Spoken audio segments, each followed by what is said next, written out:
Tom here at Maccabees. Hope everybody's doing good. It's Saturday, end of January. A little bit better day today. I finally got my Y 3-way 1.5" pipe thread connector in. And I don't have this, I just got it all hand tied it in. Adapter to go from male thread to screw into the tank.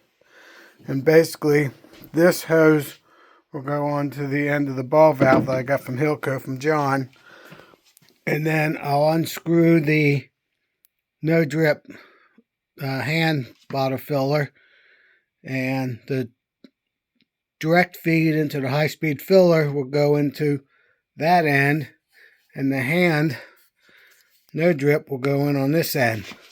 So I'll still have the functionality of manually filling or the automatic filling. Sometimes I like to cap things off a little bit after they, or 1 ounce size, 2 ounce size, and stuff like that. So now I just got to empty the honey tank so I can unscrew the no drip valve.